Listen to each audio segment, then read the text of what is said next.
हरियाणा में मिली करारी हार के बाद कांग्रेस आत्ममंथन में जुटी है। 70 सीट जीतने का दम भर रही कांग्रेस 37 सीटों पर निपट गई। पार्टी नेताओं का ओवर कॉन्फिडेंस और गुटबाजी उन्हें ले डूबी। हरियाणा में हार का असर अब महाराष्ट्र, झारखंड और दिल्ली में भी देखने को मिलेगा। कांग्रेस हरियाणा वाली गलती महाराष्ट्र में नहीं दोहराना चाहेगी और सहयोगियों को साथ लेकर चलने की कोशिश करेगी।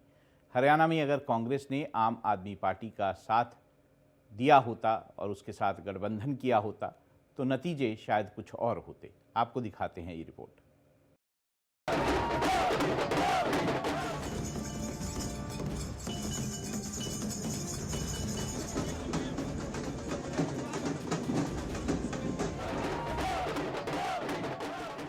आज हरियाणा में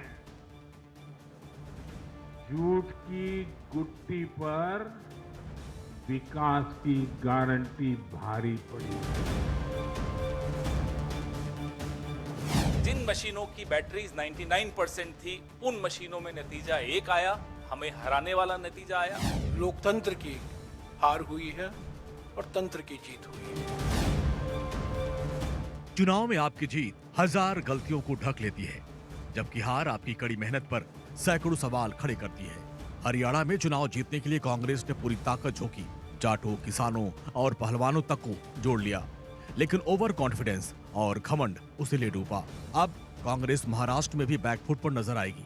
तो अगर इनकी जलेबी बाकी हिंदुस्तान में जाएगी, बाकी दुनिया में जाएगी, तो शायद उनकी फैक्ट्री में एक दिन 10,000, 20,000, 30,000, 50,000 लोग काम कर सके। चुनाव प्रचार में हुड्डा फैमिली पूरी तरीके से हावी रही।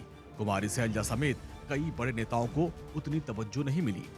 गुटबाजी और बड़बोलेपन की वजह से पार्टी 37 सीटों पर सिमट गई। करारी हार के बाद कांग्रेस नेताओं में सिर्फ फटोवल वाली स्थिति है। तंत्र एक अलग चीज होती है, तंत्र का कितना रोल है इसकी जांच करेंगे हम, क्योंकि बहुत सारी सीटें थोड़ी थोड़ी वोटों से आ रहे हैं, थोड़ी थोड़ी वोटों से आ रहे हैं और कई जगह से शिकायतें भी मिली हैं। कहीं बैटरी की शिकायत मिली है, कोई मिली है, और जिस प्रकार से लोडिंग हुई है, मतलब डिले वो हुई है, उसके हिसाब से भी है। लेकिन नहीं आओ, वो हमारे जो है AICC वाले इलेक्शन कमीशन मिलेंगे, सारी बात कहेंगे, लेकिन इसमें कोई दो राय नहीं। नए सिरे से आगे सोचना होगा, क्योंकि जो ये अभी चल रहा है बिजनेस एज यूजुअल, ऐसा तो नहीं चलेगा। कहाँ हमारी कमियां रही हैं, क्या कमियां रही हैं, इसके बारे में देखना होगा। कौन जिम्मेवार रहे, पार्टी को किस तरह से स्टेट में सींचा नहीं गया, तालमेल नहीं रखा गया, जो कौन लोग हैं जो जिम्मेवार थे सबको साथ लेकर चलने के और पार्टी को एक दिखाने के और सबको बैलेंस आउट करने के, वो भी बातें हैं। अब हरियाणा चुनाव का इम्पैक्ट देखिए। एग्जिट पोल्स उलट जैसे नतीजों ने पलटी मारी, विपक्षी नेता भी पलट गए।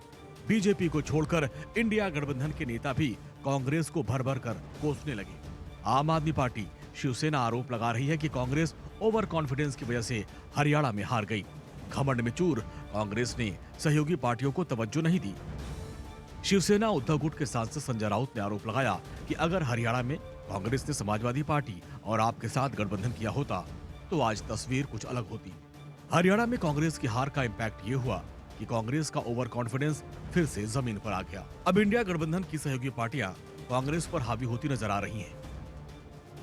अब आपको दिखाएंगे हरियाणा चुनाव में कांग्रेस की हार का महाराष्ट्र के विधानसभा, दिल्ली विधानसभा, झारखंड विधानसभा और यूपी के विधानसभा उपचुनाव पर क्या असर दिखेगा। लेकिन पहले आप ये देखिए कि अगले 6 महीने में किन किन राज्यों में चुनाव होने हैं। महाराष्ट्र में नवंबर से पहले विधानसभा चुनाव होना है।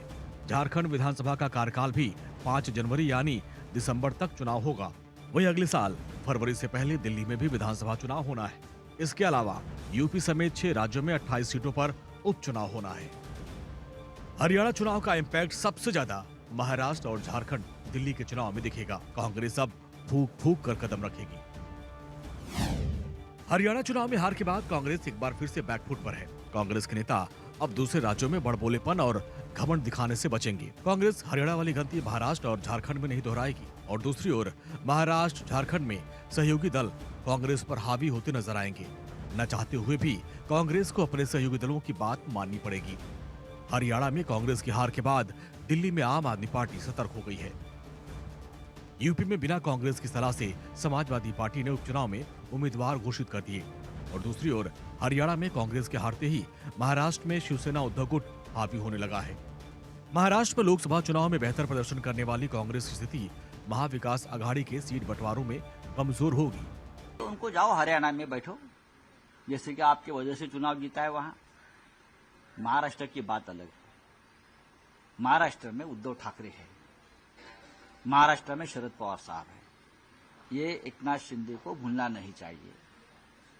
जो वहां हो गया हरियाणा में, हरियाणा की बात हरियाणा तक रहेगी, महाराष्ट्र की बात महाराष्ट्र में रहेगी। यहां आप कुछ भी करिए, आप जीतने वाले नहीं है।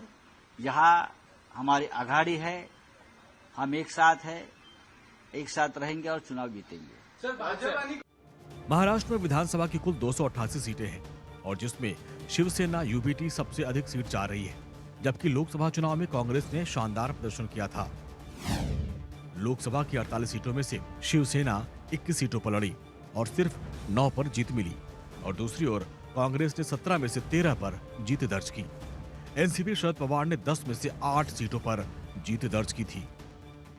लोकसभा चुनाव की रिजल्ट के लिहाज से कांग्रेस विधानसभा में ज्यादा सीट मांग रही थी, लेकिन शिवसेना यूबीटी इसके लिए तैयार नहीं। हरियाणा और जम्मू कश्मीर चुनाव की वजह से अब महाआघाड़ी गठबंधन के बीच सीटों का बंटवारा अटका हुआ है। हरियाणा में मिली हार का असर अब महाराष्ट्र के विधानसभा चुनाव पर दिखेगा। अब कांग्रेस को शिवसेना और एनसीपी के सामने सीट बंटवारे में झुकना पड़ेगा। Bureau report, India daily. Haryana चुनाव के अप्रत्याशित रिजल्ट का दूसरा पहलू ये है कि हारी बाजी जीतकर बीजेपी फिर से आत्मविश्वास से लबरेज हो गई है। हरियाणा में हैट्रिक के बाद बीजेपी महाराष्ट्र, झारखंड और दिल्ली में पूरी ताकत से मैदान में उतरेगी। लोकसभा में कम सीटें आने और पीछे रह जाने के कारण बीजेपी महाराष्ट्र में हरियाणा वाली रणनीति अपनाएगी। दूसरी तरफ सीट बंटवारे में भी बीजेपी अब सहयोगियों पर हावी रहेगी।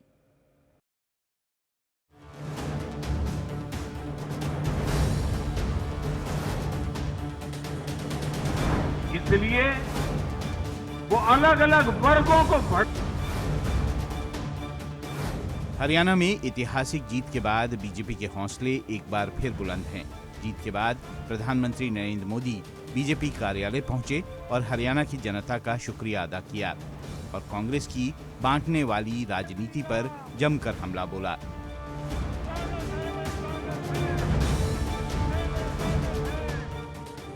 लोकसभा चुनाव से पहले मध्य प्रदेश, राजस्थान और छत्तीसगढ़ में महाविजय से बीजेपी ओवर कॉन्फिडेंस में आ गई थी। बीजेपी नेताओं और कार्यकर्ताओं ने जमीन पर जनता का मूड समझने की कोशिश नहीं की। नतीजा ये हुआ कि जनता ने घमंड तोड़ दिया।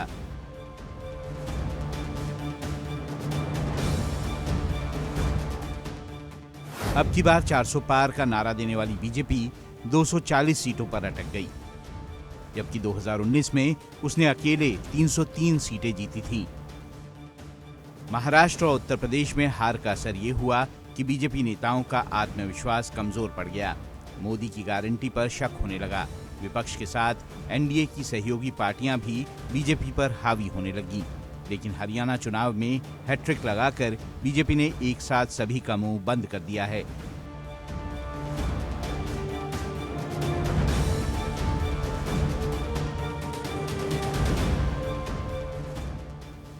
हरियाणा में हैट्रिक का असर ये हुआ है कि बीजेपी को एक बड़ा बूस्ट मिला है, जिसका असर 5 महीने के भीतर होने वाले महाराष्ट्र, झारखंड और दिल्ली विधानसभा चुनाव में दिखाई देगा। लोकसभा में अच्छे आंकड़े ना मिलने से बीजेपी इस कदर बैकफुट पर थी कि उत्तर प्रदेश की 10 सीटों पर उपचुनाव से भी कतरा रही थी। लेकिन हरियाणा में मिली संजीवनी ने पार्टी को महाराष्ट्र और झारखंड में जीत की उम्मीद जगा दी है। प्रधानमंत्री मोदी ने आज महाराष्ट्र को वर्चुअली 7,600 करोड़ की योजनाओं की सौगात दी। इस मौके पर उन्होंने एक बार फिर कांग्रेस की बांटने वाली राजनीति पर प्रहार किया।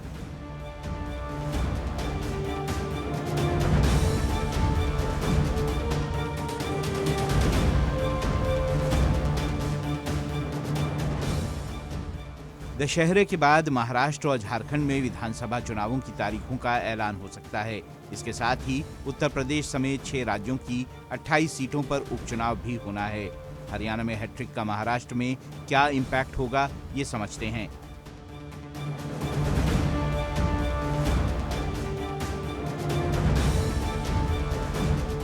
हरियाणा की तरह महाराष्ट्र में भी बीजेपी को एंटी इनकम्बेंसी से निपटना है। जन कल्याणकारी योजनाओं और संकल्पों के जरिए जनता को साधना है। कार्यकर्ताओं के जरिए जमीन पर लोगों का मूड समझकर रणनीति बनानी है। हरियाणा में हैट्रिक का फायदा बीजेपी को सहयोगियों के साथ सीट बंटवारे में भी मिलेगा। लोकसभा में हार से बीजेपी बैकफुट में थी, लेकिन अब फ्रंट फुट पर नजर आएगी।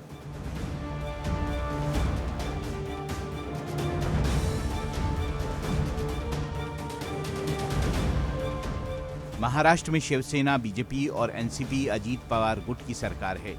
2024 के लोकसभा चुनाव में महायुति गठबंधन सिर्फ 17 सीटों पर सिमट गया था। महाराष्ट्र में शिवसेना, बीजेपी और एनसीपी अजीत पवार गुट की सरकार है।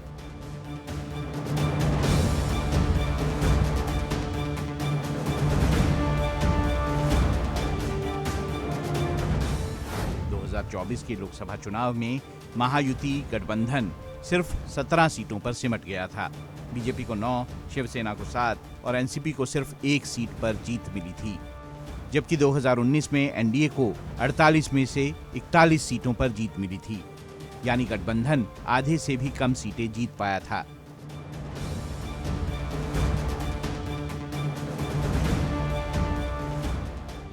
लोकसभा चुनाव के हिसाब से देखें तो बीजेपी विधानसभा चुनावों में भी 60 सीटों के आसपास सिमटती दिख रही है। पिछले दिनों विपक्षी गठबंधन के एक सर्वे में महाअघाड़ी को 288 में से 160 सीटें मिलने का अनुमान जताया गया था। एनसीपी और शिवसेना में तोड़फोड़ को लेकर मराठी जनता बीजेपी से नाराज नजर आ रही थी, लेकिन हरियाणा चुनाव के इम्पैक्ट से महाराष्ट्र की तस्वीर बदल सकती है और बीजेपी शानदार वापसी कर सकती है।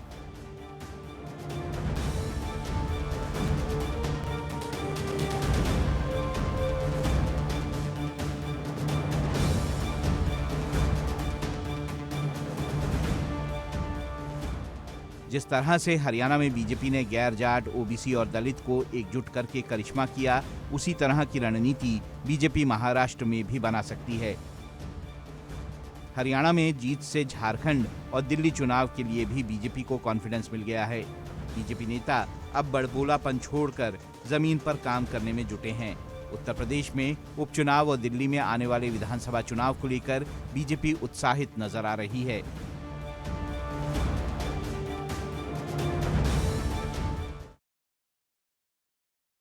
हरियाणा चुनाव के राजनीतिक असर के बाद बात करते हैं जम्मू कश्मीर की। जम्मू कश्मीर में करीब 10 साल बाद विधानसभा चुनाव हुए। आर्टिकल 370 हटाने के बाद राज्य में ये पहला चुनाव था।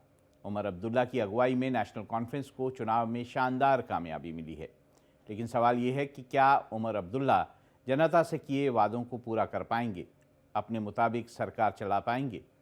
क्योंकि जम्मू कश्मीर अब पूर्ण राज्य नहीं है, बल्कि केंद्र शासित प्रदेश है।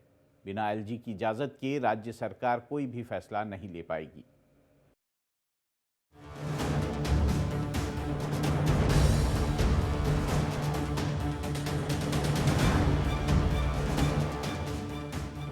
जम्मू कश्मीर में शानदार जीत के बाद नेशनल कॉन्फ्रेंस उत्साह से लबरेज है। घाटी में पार्टी कार्यकर्ता जश्न मना रहे हैं। उमर अब्दुल्ला की अगुवाई में नेशनल कॉन्फ्रेंस ने कश्मीर घाटी में करीब क्लीन स्वीप कर दिया है। 10 साल बाद हुए चुनाव में मिली प्रचंड जीत से पार्टी कार्यकर्ता बेहद खुश हैं। उमर अब्दुल्ला की अगुवाई में जल्द ही नई सरकार बनेगी, लेकिन सवाल ये है कि क्या उमर जनता से किए वादे पूरे कर पाएंगे? क्या जम्मू कश्मीर को पूर्ण राज्य का दर्जा दिला पाएंगे? जो सीनियर मिनिस्टर हैं उन्होंने बार बार कहा है कि जम्मू कश्मीर में ये 3 कदम लिए जाएंगे। पहले डिलिमिटेशन, फिर इलेक्शन, फिर स्टेटहुड। अब डिलिमिटेशन भी हो गया, इलेक्शन भी हो गए, अब स्टेटहुड रह गया है। तो यहाँ हुकूमत बनते ही मैं तो ये उम्मीद करूँगा कि कैबिनेट का पहला फैसला ये होगा कि वो एक रेजोल्यूशन कैबिनेट की तरफ से पास करें कि मरकज़ को अब जम्मू कश्मीर में रियासत का दर्जा देना चाहिए और वो रेजोल्यूशन लेके वज़ीर आज़म साहब को पेश किया जाए। चुनाव में मिली जीत के बाद उमर अब्दुल्ला के सुर बदले बदले नजर आ रहे हैं। वो कह रहे हैं कि केंद्र के साथ मिलकर काम करेंगे, लेकिन अपनी मांगों को लेकर वो अभी भी मुखर हैं। जम्मू कश्मीर को फिर से पूर्ण राज्य का दर्जा दिलाने और आर्टिकल 370 को बहाल करने समेत उमर ने कई बड़े वादे किए हैं, जिन्हें पूरा करना संभव नहीं दिख रहा, क्योंकि अब जम्मू कश्मीर पूर्ण राज्य नहीं है। मैं कहता हूं, मैं सबका शुक्रगुजार कि लोगों ने इलेक्शन में हिस्सा लिया और बड़ी आजादी से लिया, और अल्लाह का शुक्र है नतीजे आपके सामने हैं। उमर अब्दुल्ला ने अपना घोषणा पत्र राजनीतिक दस्तावेज बताया था और कहा था कि ये जम्मू कश्मीर को दोबारा सम्मान दिलाने का रोड मैप है, जो पीढ़ियों से हमारी आधारशिला रही है। आइए पहले आपको दिखाते हैं नेशनल कॉन्फ्रेंस ने जम्मू कश्मीर की जनता से क्या वादे किए। अनुच्छेद 370 और 35A को फिर से बहाल करेंगे, पूर्ण राज्य का दर्जा बहाल कराने की कोशिश करेंगे, विशेष दर्जा छीनने के केंद्र के फैसले के खिलाफ प्रस्ताव पारित करेंगे, 5 अगस्त 2019 के बाद लागू कानूनों को निरस्त करेंगे जो जम्मू कश्मीर के विशेष दर्जे को प्रभावित करते हैं, जम्मू कश्मीर के लोगों की जमीन और रोजगार के अधिकारों की रक्षा करेंगे, भारत और पाकिस्तान के बीच बातचीत को आगे बढ़ाएंगे, जेलों में बंद कैदियों की रिहाई के लिए प्रयास करेंगे, आर्थिक रूप से कमजोर वर्ग के परिवारों की महिलाओं को हर महीने 5,000 रुपए देंगे, आर्थिक रूप से कमजोर वर्ग के लोगों को हर साल मुफ्त में 12 सिलेंडर देंगे, वृद्धावस्था और विधवा पेंशन को बढ़ाकर 3,000 रुपए करेंगे। हमारी कोशिश रहेगी कि जहां जहां से हमें समर्थन हासिल हो सकता है जम्मू से, हम वहां से लेंगे। अच्छी बात यह है कि कम से कम जम्मू से एक उम्मीदवार जीता है, वो नेशनल कॉन्फ्रेंस की बदौलत। उन्होंने बीजेपी के सदर को वहां से जो है हराया है। मैं मानता हूं कि इस मैंडेट में हमें बहुत एहतियात करना होगा कि जम्मू के लोगों को ये नहीं लगना चाहिए कि उनका इस हुकूमत में कोई आवाज नहीं है। भारतीय जनता पार्टी ने क्लीन स्वीप किया है, कांग्रेस का और एनसी का तो खाता भी नहीं खुला। इसीलिए मुझे लगता है कि इधर का प्रतिनिधित्व तो भारतीय जनता पार्टी ही विधानसभा में करेगी। भारतीय जनता पार्टी के जीते हुए विधायक जम्मू कश्मीर असेंबली में पूरी ताकत के साथ काम करेंगे और जनता की बुलंद आवाज बन के जनता के हितों की रक्षा करेंगे, जनता की समस्याओं के समाधान के लिए विधानसभा के अंदर और विधानसभा के बाहर। आर्टिकल 370 की बहाली एनसी के लिए ख्वाब जैसा है। पूर्ण राज्य का दर्जा भी केंद्र की मोदी सरकार के हाथ में है। ये समझिए कि जम्मू कश्मीर सरकार पूरी तरह से उपराज्यपाल के इशारे पर काम कर पाएगी। बिना एलजी की परमिशन के सरकार कोई फैसला नहीं ले पाएगी। ऐसे में उमर अब्दुल्ला के बड़े बड़े वादे ख्याली पुलाव ही लग रहे हैं। AIMIM अध्यक्ष ओवैसी ने कहा है कि भले ही उमर अब्दुल्ला सरकार बना रहे हैं, लेकिन ऐसी सरकार का क्या फायदा। उनके मंत्री को दिल्ली जाने के लिए भी उपराज्यपाल की परमिशन लेनी पड़ेगी। 370 बीजेपी के लिए राष्ट्रीय मुद्दा रहा है। नेशनल कॉन्फ्रेंस के घोषणा पत्र का जमकर विरोध भी हुआ। कश्मीरी पंडितों और जम्मू रीजन के हिंदू इसका विरोध कर रहे हैं। यानी उमर अब्दुल्ला के लिए सरकार चलाना और अपने वादों को पूरा करना टेढ़ी खीर साबित होगा। जम्मू कश्मीर में चुनाव का दूसरा पहलू ये है कि भले ही नेशनल कॉन्फ्रेंस चुनाव जीत गई है और उमर अब्दुल्ला CM बनने जा रहे हैं, लेकिन राज्य में सरकार उपराज्यपाल के इशारे पर ही चलेगी, क्योंकि जम्मू कश्मीर अब पूर्ण राज्य नहीं है। दूसरे शब्दों में कहें तो बीजेपी चुनाव हार कर भी जीत गई है। एक तरफ केंद्र सरकार ने जम्मू कश्मीर में शांतिपूर्ण चुनाव कराकर दुनिया को लोकतंत्र का संदेश दिया है, दूसरी तरफ राज्य सरकार की लगाम भी उसके हाथ में ही रहेगी।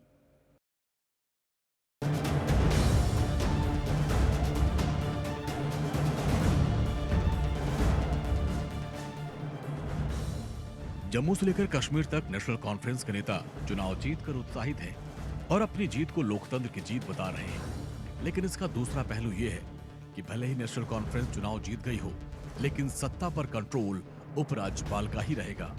बिना एलजी और केंद्र सरकार की इजाजत से एनसी सरकार कोई काम नहीं कर पाएगी। फिर चुनाव और सरकार का क्या कोई खास मतलब रह जाता है?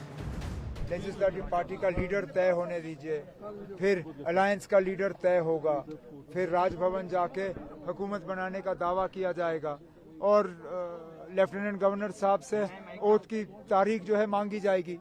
उसके बाद जो है हुकूमत बनने दीजिए। हुकूमत की क्या प्रायोरिटीज होंगी वो आप हुकूमत से पूछिए ना, अब उनको बनने तो दीजिए। अब लोगों ने बहुत उम्मीदें जताई हैं और उम्मीदों के नतीजे में ही इतनी सीटें आई कोalition को। अब हमारी जिम्मेदारी बनती है कि हम लोगों की उम्मीदों के बराबर उतर आएं, जो हमारी कोशिश रहेगी। अब कैसे होगा, हुकूमत बनने दीजिए, फिर हुकूमत को जो है कैबिनेट के जरिए एक रेजोल्यूशन पास करना चाहिए और फिर वो रेजोल्यूशन लेके दिल्ली जाके प्रधानमंत्री, गृह मंत्री, बाकी जो ऑनरेबल मिनिस्टर्स हैं उनसे मुलाकात करके जम्मू कश्मीर के लिए स्टेटहुड की बात करनी चाहिए। उमर अब्दुल्ला ने भले ही बड़े बड़े वादे किए हैं, लेकिन राज्य में सरकार बनाने की प्रक्रिया भी एलजी पर निर्भर है। यानी आप अंदाजा लगा सकते हैं कि राज्य में वास्तविक सरकार किसके इशारे पर चलेगी। सुप्रीम कोर्ट के निर्देश के बाद राज्य में चुनाव हुए, लेकिन उपराज्यपाल को पहले ही बहुत अधिकार दिए जा चुके हैं। आइए आपको दिखाते हैं कि राज्य में कौन कौन सी शक्तियां एलजी के पास हैं। दिल्ली की तरह जम्मू कश्मीर में भी पुलिस से लेकर सिविल सेवा अधिकारियों की नियुक्ति और तबादले का अधिकार राज्यपाल के हाथों में है।